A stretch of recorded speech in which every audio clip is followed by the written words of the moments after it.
ದೇವರು ಪ್ರೀತಿಸುವ ಪ್ರೀತಿಯ ಬಿಗ್ ಜೆ ಟಿ ವಿ ಪ್ರಿಯ ವೀಕ್ಷಕರಿಗೆ ನಮ್ಮ ಕರ್ತನಾದ ಯೇಸು ಕ್ರಿಸ್ತನ ಹೆಸರಿನಲ್ಲಿ ನಿಮ್ಮನ್ನು ವಂದಿಸಿ ಸ್ವಾಗತ ಬಯಸ್ತಿದ್ದೇವೆ. ಬನ್ನಿರಿ, ದೇವರ ವಾಕ್ಯವನ್ನು ಇಂದು ನಾವು ಅಧ್ಯಯನ ಮಾಡಿಕೊಳ್ಳೋಣ. ಇಂದಿನ ನಮ್ಮ ಅಧ್ಯಯನ ಯೆಹೆಜ್ಕೇಲ್ ಗ್ರಂಥ, ದ ಬುಕ್ ಆಫ್ ಎಝೆಕಿಯಲ್ ಚಾಪ್ಟರ್ 24, 24ನೇ ಅಧ್ಯಾಯ.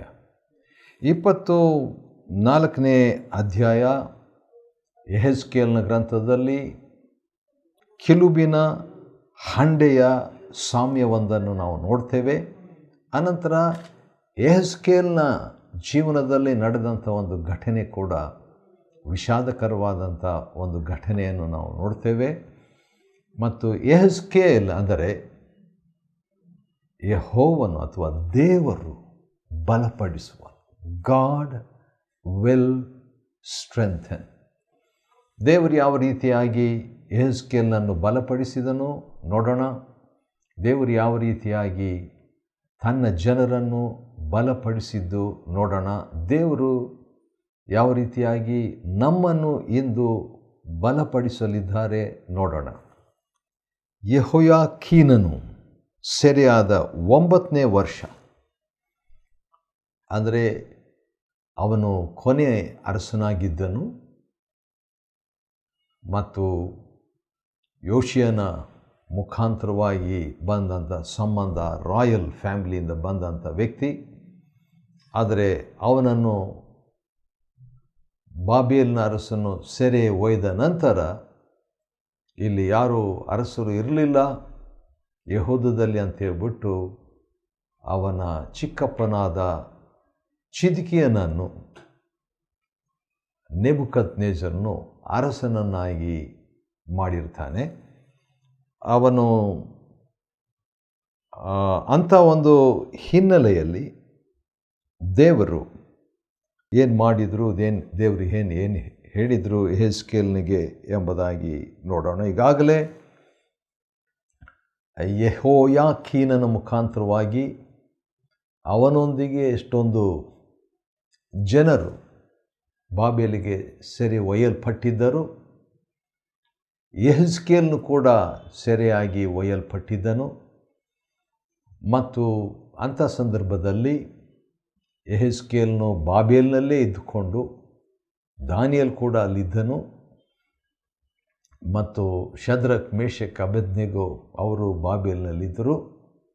ಸ್ವಲ್ಪ ಕಾಲ ವ್ಯತ್ಯಾಸ ಇರಬಹುದು, ಆದರೆ ಆ ದೇವರು ಬಾಬೆಲಿಗೆ ಜನರನ್ನು, ತನ್ನ ಜನರನ್ನು ಶಿಕ್ಷಿಸಿ ದಂಡಿಸಿ ಅವರು ಮಾಡಿದ ತಪ್ಪಿಗಾಗಿ ಅವರನ್ನು ನ್ಯಾಯ ತೀರಿಸಿ ಕೊಂಡೊಯ್ದಾಗ ಭಕ್ತಾದಿಗಳು ದಾನಿಯೇಲ್, ಯೆಹೆಜ್ಕೇಲ್, ಶದ್ರಕ್, ಮೇಷಕ್, ಅಬೇದ್ನೆಗೋ ಮುಂತಾದ ಸಾಕ್ಷಿಗಳನ್ನು ದೇವರು ಬಾಬೆಲಿನಲ್ಲಿ, ಬಾಬೆಲ್ ಅಂದರೆ ಗಲಿಬಿಲಿ, ಆ ಬಂಧನದ ದೇಶ, ಸೆರೆಯ ದೇಶ, ಅಲ್ಲಿ ಇಂಥವರು ಸಾಕ್ಷಿಯಾಗಿ ನಿಂತಿದ್ದು ಆಶ್ಚರ್ಯ, ಉತ್ತೇಜನ. ನರಪುತ್ರನೇ, 2ನೇ ವಚನ, ಇದೇ ದಿನದ ಹೆಸರನ್ನು ಬರೆದುಕೋ. ಹಾಗಾದರೆ ದೇವರು ಒಂದು ಡಾಕ್ಯುಮೆಂಟ್, ದೇವರು ಒಂದು ರೆಕಾರ್ಡ್, ದಾಖಲೆಯನ್ನು ಹೇಳ್ತಾ ಇರುವಂಥದ್ದನ್ನು ನೋಡ್ತೇವೆ. ಯಾಕೆಂತೇಳಿದ್ರೆ ಇದೇ ದಿನದಲ್ಲಿ ಬಾಬೆಲಿನ ಅರಸನು ಯೆರೂಸಲೇಮಿಗೆ ಮುತ್ತಿಗೆ ಹಾಕಿದ್ದಾನೆ. ಹೌದು, ಈಗಾಗಲೇ ಒಂದು ಸಾರಿ ಬಾಬೆಲಿನ ಅರಸನು ಬಂದು ಯೆರೂಸಲೇಮಿನಿಂದ ಯಹೂದಿಗಳನ್ನು ಸೆರೆಯಾಗಿ ಯೆಹೋಯಾಕೀನನ ಜೊತೆಯಲ್ಲಿ ಕರ್ಕೊಂಡು ಹೋಗಿದ್ದು ಆಯಿತು. ಇನ್ನೊಂದು ಸಾರಿ ಉಳಿದಂಥ ಜನರಿಗೆ ಯೆರೂಸಲೇಮಿಗೆ ಮುತ್ತಿಗೆ ಹಾಕಿದ್ದಾನೆ. ಈ ದ್ರೋಹಿ ವಂಶಕ್ಕೆ ದೃಷ್ಟಾಂತವನ್ನೆತ್ತಿ ಹೀಗೆ ಹೇಳು. ಹೌದು, ಯಾಕೆದೆಲ್ಲ ಆಯ್ತು ಅವರಿಗೆ? ದ್ರೋಹ ಅಂದ ತಕ್ಷಣ ನನಗೆ ಬರುವಂಥ ಒಂದು ವಾಕ್ಯ ಹೊಸ ಒಡಂಬಡಿಕೆಯಲ್ಲಿ ನೋಡೋಣ ಬನ್ನಿರಿ. ಹೌದು, 23ನೇ ಅಧ್ಯಾಯಕ್ಕೂ ಕೂಡ ಇದು ಅನ್ವಯ ಆಗ್ತದೆ. ಈ 24ನೇ ಅಧ್ಯಾಯಕ್ಕೂ ಅನ್ವಯ ಆಗ್ತದೆ. 2ನೇ ಕೊರಿಂಥದ 2ನೇ ಪತ್ರಿಕೆ ಮತ್ತು 11ನೇ ಅಧ್ಯಾಯದಲ್ಲಿ ಒಂದು ಮಾತಿದೆ. ಪೌಲನು ಸಭೆಯನ್ನು, ಕ್ರಿಸ್ತನನ್ನು ಕುರಿತಾಗಿ ಬರೆದಂಥ ಒಂದು ಸಂಗತಿ ಇದು. ತಂದೆ ದೇವರು ಮತ್ತು ಆ ಯೆಹೂದಕ್ಕೂ ಇರುವಂಥ ಒಂದು ಸಂಬಂಧವನ್ನು ಸೂಚಿಸುವಂಥದ್ದಾಗಿದೆ. 2ನೇ ವಚನ, 2 ಕೊರಿಂಥ 11:2, 2 Corinthians 11:2. ದೇವರಲ್ಲಿರುವಂಥ ಚಿಂತೆಯಿಂದಲೇ ನಾನು ನಿಮ್ಮ ವಿಷಯದಲ್ಲಿ ಚಿಂತಿಸ್ತೇನೆ. ಯಾವ ರೀತಿಯಾಗಿ ಯೆಹೆಜ್ಕೇಲನು ಚಿಂತಿಸಿದನೋ, ಯೆರೆಮೀಯನು ಚಿಂತಿಸಿದನೋ ದೇವಜನರ ವಿಷಯದಲ್ಲಿ, ಅದೇ ರೀತಿಯಾಗಿ ಪೌಲನು ಕೂಡ ಇಲ್ಲಿ ದೇವರಲ್ಲಿರುವಂಥ ಚಿಂತೆಯಿಂದ. ವಾವ್, ಐ ಲೈಕ್ ಇಟ್, ನನಗಿಷ್ಟ ಇದು, ಎಷ್ಟು ಚೆನ್ನಾಗಿದೆ.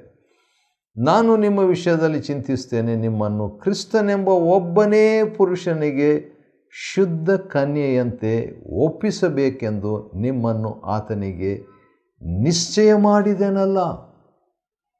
ಹಾಗಾದರೆ ಕೊರಿಂಥ ಸಭೆ, ಕ್ರಿಸ್ತನು, ಶುದ್ಧ ಕನ್ಯೆ, ಒಬ್ಬನೇ ಪುರುಷ, ಆ ರೀತಿಯಾಗಿ ನಿಶ್ಚಯ ಮಾಡಿದನಲ್ಲ.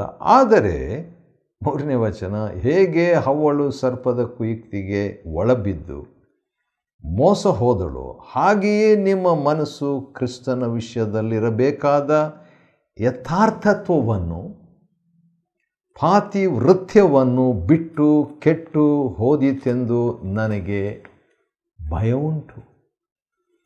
ಇಲ್ಲಿ ಕೂಡ ನೋಡುವಾಗ 24ನೇ ಅಧ್ಯಾಯದಲ್ಲಿ ದ್ರೋಹಿ ವಂಶ ಅಂತ ದೇವರು ಯಾಕೆ ಹೇಳಬೇಕಂದ್ರೆ, ಅವರು ದೇವರಿಂದ ದೂರ ಹೋದಂಥ ದ್ರೋಹ. ಮತ್ತು ಅವರ ಕುರಿತಾಗಿ ಯಾವ ರೀತಿಯಾಗಿ ಒಂದು ನಾನೇ ಬೆಂಕಿಯನ್ನು ರಾಶಿಯಾಗಿ ಹೆಚ್ಚಿಸುವೇನು ಅಂತ ಹೇಳಿಬಿಟ್ಟು 3ನೇ ವಚನದಿಂದ ಮತ್ತು 14ನೇ ವಚನದವರೆಗೆ ಇರುವಾಗ ಕಿಲುಬಿನ ಹಂಡೆಯ ಒಂದು ಸಾಮ್ಯವನ್ನು ನಾವು ನೋಡ್ತೇವೆ. ಮತ್ತು ಅದನ್ನು ಹಂಡೆಯನ್ನು ಒಲೆಯ ಮೇಲಿಟ್ಟು ಅದರಲ್ಲಿ ನೀರು ಹೊಯ್ದು ಮತ್ತು ಅದರಲ್ಲಿ ಅಡಿಗೆ ಮಾಡ್ತಕ್ಕಂಥ ಸಂಗತಿಗಳು, ವಸ್ತುಗಳು ಅವೆಲ್ಲ ಇಟ್ಟು ಚೆನ್ನಾಗಿ ಕುದಿಸಿ ಅದರಲ್ಲಿ ಇದ್ದ ಮೇಲೆ ಕೂಡ ಏನಾಗ್ತದೆ, ಆ ಹಂಡೆಯ ಕಿಲುಬು ಬಿಟ್ಟು ಹೋಗದೆ ಅದರಲ್ಲೇ ಲೆಪ್ಪವಾಯಿತು.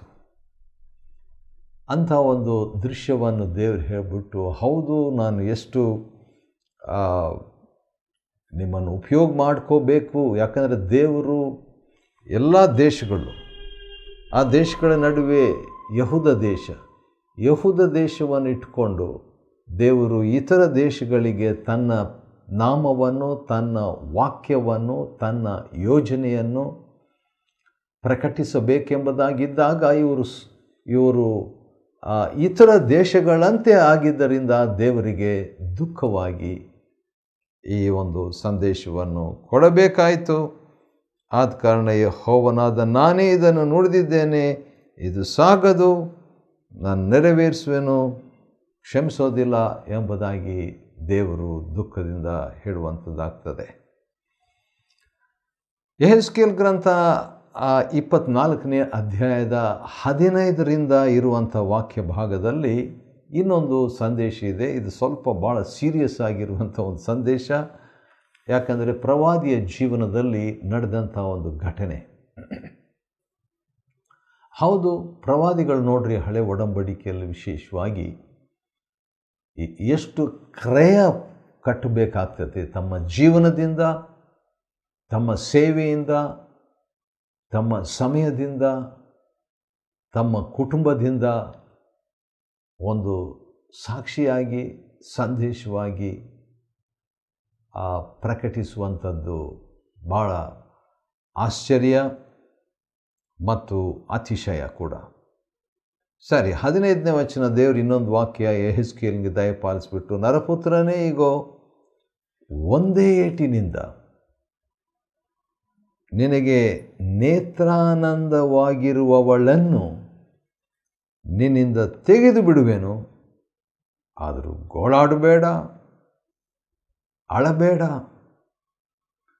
ಕಣ್ಣೀರು ಸುರಿಯದಿರಲಿ, ಸದ್ದಿಲ್ಲದೆ ಮೊರೆಯಿಡು ಅಂತ ಹೇಳ್ತಾನೆ. ಸರಿ, ಅದೇ ರೀತಿಯಾಗಿ ಯೆಹೆಜ್ಕೇಲನು ರೆಡಿಯಾಗಿರ್ತಾನೆ. ಏನಾಯಿತು? ಸಾಯಂಕಾಲ ಯೆಹೆಜ್ಕೇಲನ ಹೆಂಡತಿ ಸತ್ತು ಹೋದಳು. ದೇವರು ಹೇಳಿದರು, ನೇತ್ರಾನಂದವಾಗಿರುವವಳನ್ನು ಒಂದೇ ಏಟಿನಿಂದ ನಾನು ತೆಗೆದುಕೊಂಡ್ಬಿಡ್ತೀನಿ, ನಿನ್ನಿಂದ ತೆಗೆದು ಬಿಡುವೆನು, ಅದು ನೀನು ಅಳಬಾರ್ದು ಅಂತ ಹೇಳಿದಾಗ ಅದೇ ರೀತಿಯಾಗಿ ಅವನು ಪ್ರವಾದನೆ ಹೇಳಿರ್ತಾನೆ. ಪ್ರಾತಃ ಕಾಲದಲ್ಲಿ, ಅಂದರೆ ಬೆಳಗ್ಗೆ ಅವನು ಪ್ರವಾದನೆ ಹೇಳಿದ್ದಾಗ ಬೈ ಈವ್ನಿಂಗ್, ಸಾಯಂಕಾಲ ಅನ್ನೋಷ್ಟರೊಳಗೆ ಹೆಂಡತಿ ಸತ್ತೋಗ್ತಾಳೆ. ಮಾರನೇ ದಿನ ಬೆಳಗ್ಗೆ ಅವನು ಈಗ ಏನು ಮಾಡಬೇಕು? 18ನೇ ವಚನ 24ನೇ ಅಧ್ಯಾಯ ಯೆಹೆಜ್ಕೇಲ್ ಗ್ರಂಥ 18ರಲ್ಲಿ, ಮಾರನೇ ದಿನ ಬೆಳಗ್ಗೆ ನನಗೆ ಅಪ್ಪಣೆಯಾದಂತೆ ನಡೆದೇನು. ಏನು ಅವನಿಗೆ ಯೆಹೆಜ್ಕೇಲನಿಗೆ ದೇವರು ಹೇಳಿದರು? ಅಳಲಿಲ್ಲ, ಗೋಳಾಡಲಿಲ್ಲ, ಕಣ್ಣೀರು ಸುರಿಸಲಿಲ್ಲ, ಸದ್ದಿಲ್ಲದೆ ಮೊರೆಯಿಡುವಂಥದ್ದು, ದುಃಖ ತೋರಿಸಲಿಲ್ಲ. ಆ ರೀತಿಯಾಗಿದ್ದಂತೆ. ಅದಕ್ಕೆ ಜನರು ಯೆಹೆಜ್ಕೇಲನ ಹತ್ರ ಬಂದುಬಿಟ್ಟು ಕೇಳ್ತಾರೆ. 24ನೇ ಅಧ್ಯಾಯ ಯೆಹೆಜ್ಕೇಲ್ ಗ್ರಂಥ 19ನೇ ವಚನದಲ್ಲಿ, ಜನರು ನೀನು ಹೀಗೆ ಮಾಡುವುದರಿಂದ ನಾವು ತಿಳಿಯತಕ್ಕದ್ದೇನು ಎಂಬುದಾಗಿ ಕೇಳ್ತಾರೆ. ಆವಾಗ ಅವನು ಹೇಳುವಂಥದ್ದನ್ನು ನಾವು ನೋಡೋಣ. 21ನೇ ವಚನ, ಇಸ್ರಾಯೇಲ್ ವಂಶದವರಿಗೆ ಹೀಗೆ ಸಾರು, ನಿಮಗೆ ಮುಖ್ಯ ಬಲವೂ ನೇತ್ರಾನಂದವೂ ಪ್ರಾಣಪ್ರಿಯವೂ ಆದ ನನ್ನ ಪವಿತ್ರಾಲಯವನ್ನು ನಾನು ಹೊಲೆ ಮಾಡಿಸುವೆನು. ಹಾಗಾದರೆ ಯಹೂದ್ಯರಿಗೆ ದೇವರ ಆಲಯ ಭಾಳ ಹತ್ತಿರವಾದದ್ದು, ಆತ್ಮೀಯವಾದದ್ದು, ಅಷ್ಟೇ ಅಲ್ಲ ಆತ್ಮಿಕವಾದದ್ದು, ಅದು ಸಮಸ್ತವೂ ಆದಂಥ ಭಾಳ ಅಚ್ಚುಕಟ್ಟಾದಂಥ ಶಿಸ್ತು, ಪ್ರಾಣನೇ ಅಂತ ಹೇಳ್ಬೋದು. ಅದು ದೇವರಿಗೆ ಗೊತ್ತಿತ್ತು. ಅದಕ್ಕೆ ದೇವರು ಹೌದು,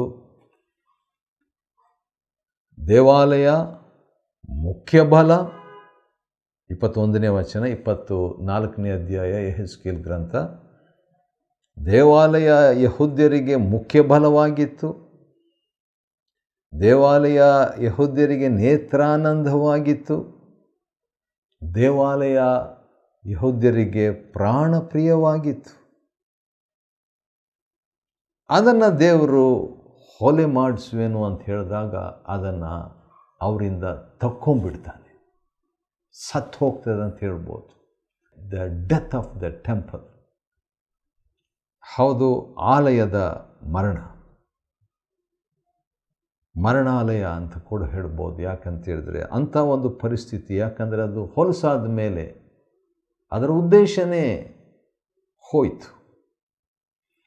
ಎಷ್ಟೋ ವರ್ಷಗಳ ಹಿಂದೆ ನನಗೆ ಬಹಳ ಹಿಡಿಸಿದಂಥ ಮತ್ತು ನನಗೆ ಸ್ಪರ್ಶವಾದಂಥ ಮತ್ತು ಏನಾದರೂ ಮಾಡಬೇಕು ಅಂತ ಹೇಳ್ಬಿಟ್ಟು ಪ್ರೇರೇಪಿಸಿದಂಥ ಒಂದು ವಾಕ್ಯ, ಮೊದಲನೇ ಪೂರ್ವಕಾಲ ವೃತ್ತಾಂತ, ಫಸ್ಟ್ ಕ್ರಾನಿಕಲ್ಸ್ ಚಾಪ್ಟರ್ 28 28ನೇ ಅಧ್ಯಾಯದಲ್ಲಿ ಈ ರೀತಿಯಾಗಿದೆ. ಒಂದು ವಚನ, 10ನೇ ವಚನ ನಿಮಗಾಗಿ ಓದ್ತೇನೆ. ಫಸ್ಟ್ ಕ್ರಾನಿಕಲ್ಸ್ 28:10, ಮೊದಲನೇ ಪೂರ್ವಕಾಲ ವೃತ್ತಾಂತ 28:10. ಯೆಹೋವನು ತನಗೋಸ್ಕರ ಪವಿತ್ರಾಲಯವನ್ನು ಕಟ್ಟಬೇಕೆಂದು ನಿನ್ನನ್ನು ಆರಿಸಿಕೊಂಡಿದ್ದಾನಷ್ಟೇ. ಅದು ದೇವರು ನನ್ನನ್ನು ತನ್ನ ಆಲಯ ಕಟ್ಟಲಿಕ್ಕೆ ಆರಿಸಿಕೊಂಡಿದ್ದಾನೆ ಎಂಬ ಅಂಥ ರೀತಿಯಲ್ಲಿ ಆ ವಾಕ್ಯ ಬಂತು. ಮತ್ತು ಧೈರ್ಯದಿಂದ ಕೆಲಸಕ್ಕೆ ಕೈ ಹಚ್ಚು ಎಂಬುದಾಗಿ ದೇವರು ಹೇಳ್ತಾರೆ. ದೇವರು ತನಗೋಸ್ಕರವಾಗಿ ಆಲಯವನ್ನು ಕಟ್ಟಬೇಕೆಂದು ಆರಿಸಿಕೊಂಡಿರುವಾಗ ಧೈರ್ಯದಿಂದ ಅದಕ್ಕೆ ಕೆಲಸಕ್ಕೆ ಕೈ ಹಚ್ಚು ಎಂಬುದಾಗಿ ದೇವರು ಹೇಳಿರಲಾಗಿ, ಇಲ್ಲಿ ಕೂಡ ಆಲಯ ಅವರಿಗೆ ಬಹಳ ಪ್ರಾಮುಖ್ಯವಾದಂಥ ಒಂದು ಸಂಗತಿಯಾಗಿತ್ತು. 24ನೇ ವಚನ, 24 ಯೆಹೆಜ್ಕೇಲನ ಗ್ರಂಥ. ಈ ವಿಷಯದಲ್ಲಿ ಯೆಹೆಜ್ಕೇಲನು, ನೋಡ್ರಿ, ಫಸ್ಟ್ ಟೈಮು ಅವನ ಹೆಸರೇ ಈ ಬುಕ್ನಲ್ಲಿ ಬಂದುಬಿಟ್ಟಿದೆ. ಮತ್ತು ಇದು ದೇವರು ಯೆಹೂದ್ಯರಿಗೆ ಹೇಳುವಂಥದ್ದು. ಪ್ರವಾದಿಯ ಹೆಸರು ಹೇಳಿಬಿಟ್ಟು ಮಾತಾಡ್ತಾ ಇದ್ದಾರೆ. ಈ ವಿಷಯದಲ್ಲಿ ಯೆಹೆಜ್ಕೇಲನು ನಿಮಗೆ ಮುಂಗುರುತಾಗಿರುವನು, ಅವನು ಮಾಡಿದಂತೆ ಎಲ್ಲವನ್ನು ಮಾಡುವಿರಿ. ಹೌದು, ಯೆಹೂದ್ಯರಿಗೆ ನೇತ್ರಾನಂದವಾಗಿರುವಂಥ ಇಷ್ಟ ಸುಂದರಾಲಯವನ್ನು, ಹೃದಯೋಲ್ಲಾಸವಾದ ಅವರ ಗಂಡು ಹೆಣ್ಣು ಮಕ್ಕಳನ್ನು ನಾನು ನಿರ್ಮೂಲ ಮಾಡುವ ದಿನದಲ್ಲಿ, ಅಂದರೆ ಅವ್ರಿಗಿಷ್ಟವಾದಂಥದ್ದು ಮಕ್ಕಳು, ಮೊದಲನೇದು ಆಲಯ, ಎರಡನೇದು ಅವರ ಮಕ್ಕಳು, ಅವರನ್ನೆಲ್ಲ ತೆಗೆದುಬಿಡ್ತೀನಿ ಅಂತ ಹೇಳಿದಾಗ ಅಳಬೇಡ್ರಿ.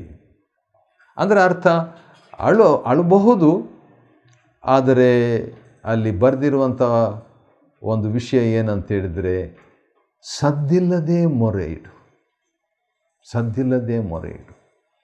ಆ ರೀತಿಯಾಗಿ ಶಾಕ್ ಆಗಿಬಿಟ್ಟು ಭಾಳ ದುಃಖದಿಂದ ಅಂಥ ಒಂದು ಘಟನೆ ನಿಮಗಾಗ್ತದೆ. ಆಲಯವನ್ನು ಅದೇ ರೀತಿಯಾಗಿ ನೆಬೂಕದ್ನೆಚ್ಚರನು ಬಂದು ಆಲಯವನ್ನು, ಅವರ ಮಕ್ಕಳನ್ನು, ಅವರಿಗೆ ನೇತ್ರಾನಂದವಾಗಿರುವಂಥ ಎರಡೂ ಕೂಡ, ಆಲಯ ಮತ್ತು ಮಕ್ಕಳನ್ನು ನಿರ್ಮೂಲ ಮಾಡಬೇಕಾಯಿತು.